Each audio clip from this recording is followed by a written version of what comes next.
Social media విస్తృతి పెరిగిన తర్వాత చిన్న పెద్ద అంతా ఎడిక్ట్ అయిపోతున్నారు. రకరకాల ఆన్లైన్ గేమ్లు ఆడుతూ ప్రాణాల మీదకు తెచ్చుకుంటున్నారు. ఈ క్రమంలో ఇప్పటికే పలు మరణాలు చోటు చేసుకోగా తాజాగా మరో బాలుడికి ప్రాణం మీదకొచ్చింది. క్రోమింగ్ ఛాలెంజ్ లో భాగంగా పెర్ఫ్యూమ్ ను పీల్చిన ఓ 12 ఏళ్ల బాలుడు గుండెపోటుకు గురయ్యాడు. ఈ ఘటన బ్రిటన్ లో చోటు చేసుకుంది. యూకేలోని సౌత్ యార్క్ షైర్ కు చెందిన బాలుడు ఇంట్లో ఒక్కసారిగా స్పృహ తప్పి పడిపోయాడు.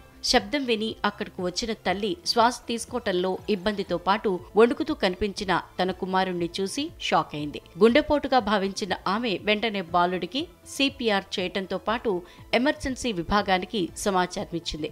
ఆసుపత్రికి తరలించి చికిత్స అందిస్తున్న క్రమంలో పలుసార్లు బాలుడు మూర్ఛ గుండెపోటుకు గురయ్యాడు. చివరకు ఆ బాలుడికి ప్రాణాపాయం తప్పింది.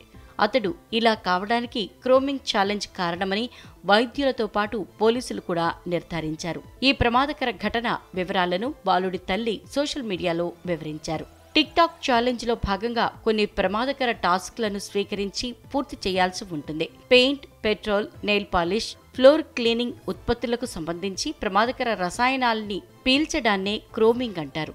దీనివల్ల మాట తడబాటు, మైకం, భ్రాంతి, వికారం వంటి దుష్ప్రభావాలు కలుగుతాయి. అవి మెదడుపై తీవ్ర ప్రభావం చూపిస్తాయి. అంతేకాదు గుండెపోటు లేదా తీవ్ర మానసిక సమస్యలకు దారితీసే ప్రమాదం ఉంది.